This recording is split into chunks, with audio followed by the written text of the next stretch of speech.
तो आप सब कैसे हैं? आई होप आप सब अच्छे होंगे। तो आज मैं बताऊंगा न्यूटन का लॉ। ठीक है दोस्तों, आज मैं तीनों लॉ को डिफाइन करूंगा, अच्छे से बताऊंगा दोस्तों। प्लीज वीडियो को स्किप ना कीजिएगा, नहीं तो आपको समझ में नहीं आएगा। ठीक है दोस्तों, तब देखिए न्यूटन का फर्स्ट लॉ क्या कहता है दोस्तों। ठीक है, ये है न्यूटन का फर्स्ट लॉ। ठीक है, न्यूटन फर्स्ट लॉ। ठीक है दोस्तों, न्यूटन का फर्स्ट लॉ देखिए क्या कहता है। According according to according to the according to the Newton Newton's first law of motion is body. ठीक है दोस्तों, is body at rest will will remain at rest rest unless N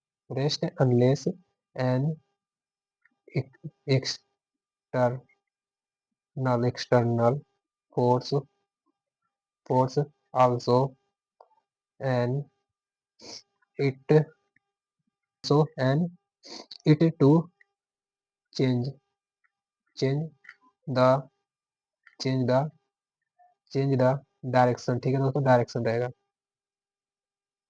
ठीक है दोस्तों, न्यूटन का फर्स्ट लॉ क्या कहता है दोस्तों। ठीक है, देखिए अकॉर्डिंग टू द न्यूटन का फर्स्ट लॉ ऑफ मोशन। ठीक है दोस्तों, is body at rest will remaining at rest unless an external force also an it to change. ठीक है दोस्तों, ये चेंज द डायरेक्शन। ठीक है दोस्तों, ये क्या मोशन। ठीक है दोस्तों, जो बोल रहा है दोस्तों न्यूटन का फर्स्ट लॉ क्या कहता है दोस्तों। अगर कोई बॉडी, ठीक है दोस्तों, कोई बॉडी रेस्ट में है तो रेस्ट में रहेंगी। ठीक है दोस्तों, वो रेस्ट में ही रहेगी, अनलेस मतलब रेस्ट में ही रहेगी। ठीक है दोस्तों, जब तक एक्सटर्नल फोर्स मतलब एक्स्ट्रा बाहरी फोर्स ना लगाया जाए तो तब तक अपना दिशा मतलब चेंज नहीं करता है दोस्तों। न्यूटन का फर्स्ट लॉ के अकॉर्डिंग फर्स्ट लॉ यही कहता है दोस्तों कि कोई भी चीज पर बाहरी अगर फोर्स ना लगाया जाए दोस्तों, एक्स्ट्रा फोर्स ना लगाया जाए, तब तक वो अपना चेंज नहीं करेगा जगह डायरेक्शन। ठीक है दोस्तों, तो उसे हम फर्स्ट लॉ कहते हैं। ठीक है दोस्तों, फर्स्ट लॉ का। ठीक है, जैसे कि एग्जांपल मैं बता देता हूँ दोस्तों, आपको आसानी रहेगी समझने में। ठीक है दोस्तों, ये बुक ये बुक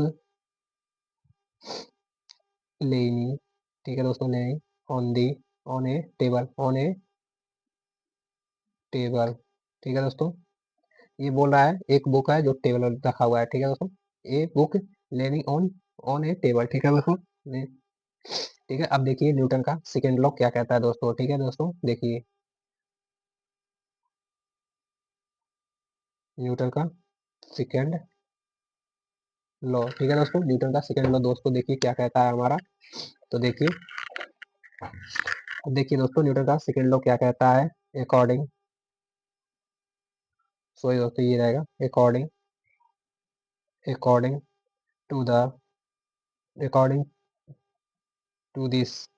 ठीक है दोस्तों, according to this law law the law the rate of of change of linear linear momentum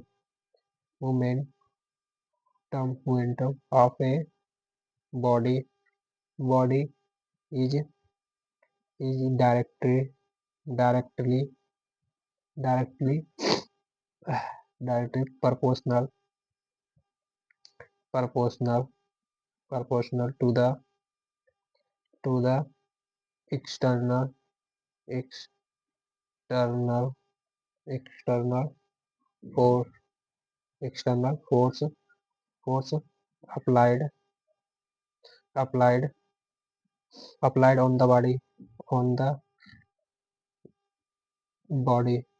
ठीक है दोस्तों, न्यूटन का सेकेंड लॉ क्या कहता है दोस्तों। अकॉर्डिंग टू दिस, ठीक है दोस्तों, according to this law law the rate of change of linear momentum of body is directly proportional to the external force is applied on the body. ठीक है दोस्तों, क्या कह रहा है ये भी दोस्तों जस्ट फर्स्ट लॉ के जैसा ही है। ठीक है दोस्तों, थोड़ा सा चेंज है इसमें क्या रहता है। ठीक है दोस्तों, इसमें क्या कह रहा है, इसमें कह रहा है दोस्तों ये मतलब रेट है। ठीक है, मतलब एक ये चेंज लीनियर मोमेंटम। ठीक है दोस्तों, अगर जब तक कोई भी चीज मतलब वो एक जगह बैठी है। ठीक है दोस्तों, फॉर एग्जाम्पल बताता हूँ दोस्तों, कि कोई गाड़ी मूव कर रही है, उसमें पैसेंजर कोई बैठा है, ठीक है दोस्तों, वो एक ही दिशा में जा रहा है, तो उसमें एक ही दिशा में मतलब फोर्स लग रहा है, एक तरह से गाड़ी बैठा है तो एक ही डायरेक्शन में जा रहा है, उसके भी एक मतलब जो कहते हैं जमीन का और मतलब फ्रिक्शन एक तरह से हो सकता है दोस्तों, फ्रिक्शन हो रहा है, मोमेंटम हो रहा है, तो वो डायरेक्टली प्रोपोर्शनल हो रहा है, एक्सटर्नल फोर्स लग रहा है दोस्तों उस पे, तो गाड़ी मूव कर रही है दोस्तों, फोर्स लग रहा है, ठीक है दोस्तों, तो वो होता है हमारा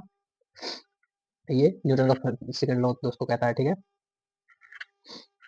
अब दोस्त देखिए हमारा न्यूटन का third law,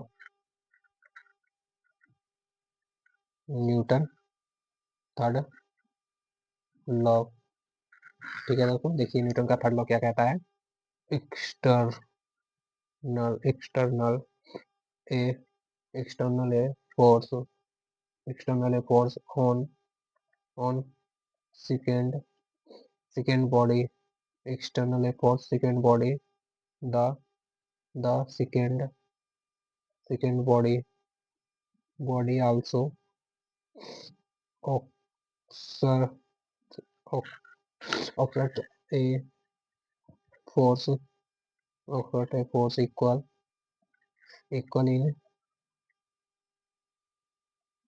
magnitude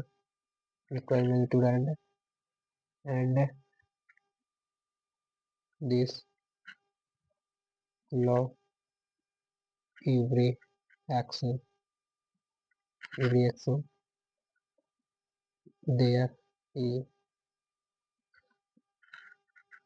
an unequal unequal and opposite unequal and opposite reaction, ठीक है दोस्तों, ये क्या कह रहा है दोस्तों, न्यूटन से थर्ड लॉ क्या कह रहा है, जब ठीक है दोस्तों when one an external force a on a second body, the second body is also exert a force equal in magnitude and this law every action there is and equal and opposite reaction, ठीक है दोस्तों, ये कह रहा है क्या, जो हमारा न्यूटन का थर्ड लॉ कहता है, हम किसी भी चीज पर फोर्स लगाते हैं वो भी हमारे पे ही अपोजिट मतलब हमारे पे ही फोर्स लगाता है, ठीक है दोस्तों, अपोजिट रिएक्शन मिलता है हमको दोस्तों, तो उसे हम न्यूटन का थर्ड लॉ कहते हैं दोस्तों, जैसे हम किसी गेम को जितनी ऊंचाई से छोड़ेंगे दोस्तों उस पे हमारा अर्थ भी कुछ फोर्स लगाएगा, ठीक है दोस्तों, तो हमारी तरफ वो रिएक्शन होगा दोस्तों, ठीक है, या हम किसी दीवार पर फोर्स लगाते हैं दोस्तों तो उसमें भी वो अपोजिट डायरेक्शन हमारी तरफ फोर्स लगाता है दोस्तों, ठीक है, तो ये कहने का मतलब क्या है, रिएक्शन जो होता है अपोजिट डायरेक्शन से हमारा आता है दोस्तों, तो उसे हम न्यूटन का थर्ड लॉ कहते हैं दोस्तों।